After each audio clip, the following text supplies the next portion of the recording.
Welcome to the Explainer. So let's talk about money. There are basically two financial paths people take. One, well, it's the one most people are on, and honestly, it's kind of like a dead end. But the other one, that's the clear road to building real, lasting wealth. And the difference between the two? It all boils down to one single shift in how you think. Okay, let's really dig into this quote because it's everything. This single idea, this is the engine that actually creates wealth. It's not about being greedy or anything like that. It's about a simple, powerful idea, turning your income into a system that generates more income for you. Basically, you get your money working so you're not the only one doing all the heavy lifting. So what is the Great Divide, really? You might think it's about how much money you make, but it's not.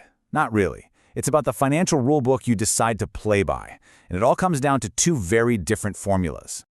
All right, look at this. On the left, you've got the common path. This is what most of us are taught to do, right? You earn money, you spend it, and then maybe you try to save whatever's left over, if there's anything left at all.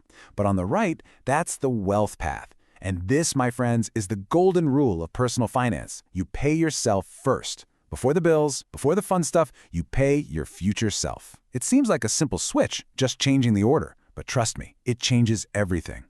So what do you do with those savings? Here's the crucial part. You use them to buy assets. Now, what's an asset? Robert Kiyosaki put it perfectly. It's something that puts money in your pocket. See, it's not just about owning stuff. It's about owning things that actively work for you, that generate income. That's the real difference. Wealth isn't about having a garage full of things. It's about having a portfolio full of income-generating systems. Okay, that's the big idea. But how do we actually do this? How do we put it into practice? Well, let's look at a really simple but incredibly powerful framework for telling your money exactly where to go. You might have heard of this before. It's often called the 50-30-20 rule. And you can think of it like a blueprint for your money.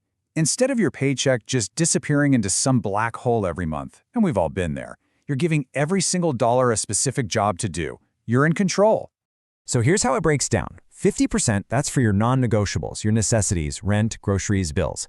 Then, a huge chunk, 30%, is dedicated to your financial freedom.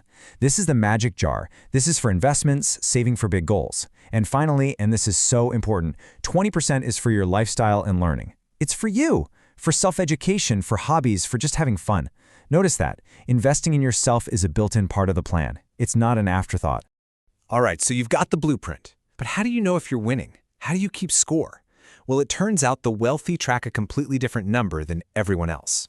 You see, most people are obsessed with their salary. How much do I make? But the wealthy, they focus on their net worth. And why is that? It's simple, really. A huge income can look great on paper, but if you've got massive debt, it's completely wiped out. Your net worth, what you own minus what you owe, that's the number that tells the real story of your financial health. It's the true scoreboard. And this really hits it home. It's not how much money you make. It's how much money you keep. Think about this for a second. A person earning 1 lakh and saving 10,000 has the same financial future as their maid who earns 20,000 and saves 10,000. It's your savings rate, the percentage of your income that you actually hold on to, that determines your future, not the size of your paycheck. And speaking of what you owe, a huge part of managing your net worth is getting really smart about debt. Because not all debt is created equal. There's good debt, which helps you buy an asset, like a home, or increases your ability to earn, like an education loan. And then there's bad debt, which is basically for stuff, things that go down in value, like financing a fancy new gadget on a credit card. Understanding this difference is absolutely critical. One builds your net worth, and the other just drains it away. Want to know a really powerful number to track your progress? It's called your financial freedom quotient. It's a simple calculation. You take your passive income, that's the money your assets are making for you, and divide it by your monthly expenses. This little number tells you exactly how much of your life is being paid for by your wealth engine, not your 9-to-5 job. And the goal? The ultimate goal is to get that number to 100%, or even more. So, the big question is, how do you build that wealth engine? How do you get your passive income growing? Well, the answer is all about smart asset allocation. Now, a great place to start, a really simple rule of thumb, is the 100 minus your age rule. So let's say you're 40 years old. You'd take 100 minus 40, which is 60.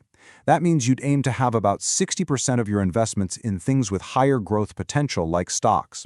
The other 40%, That would go into more stable, safer options like bonds. It's a simple way to make sure you're balancing that growth with safety as you get older. And of course, it all comes back to that age-old advice. Don't put all your eggs in one basket. The goal here is diversification. You want to build multiple streams of income from different kinds of assets. We're talking real estate, stocks, bonds, the whole shebang. Why? So that if one market takes a hit, your entire wealth engine doesn't just grind to a halt. It's all about protection.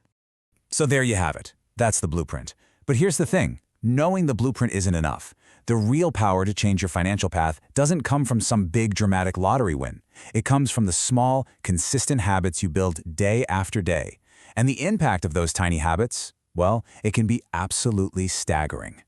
So what are we looking at here? 75 lakh rupees. What is that? Well, that's the staggering amount one person realized they could save over time, simply by cutting out 2 cigarettes a day. Think about that. Seemingly insignificant choices can have massive, life-changing financial consequences down the road. So where do you even begin? It can feel overwhelming, I get it. But you start right here, with 3 simple steps. First, just for 1 month, track your spending. No judgment, just see where your money is actually going. Second, calculate your net worth. It might be scary, but you need to know your starting line. And third, start one small, automated investment. That's it. You don't have to be perfect. You just have to start. So in the end, it all comes down to this one question. The whole journey to wealth, it doesn't start with some giant leap. It starts with a single, small, intentional step. So what one habit will you change starting today to shift your financial path?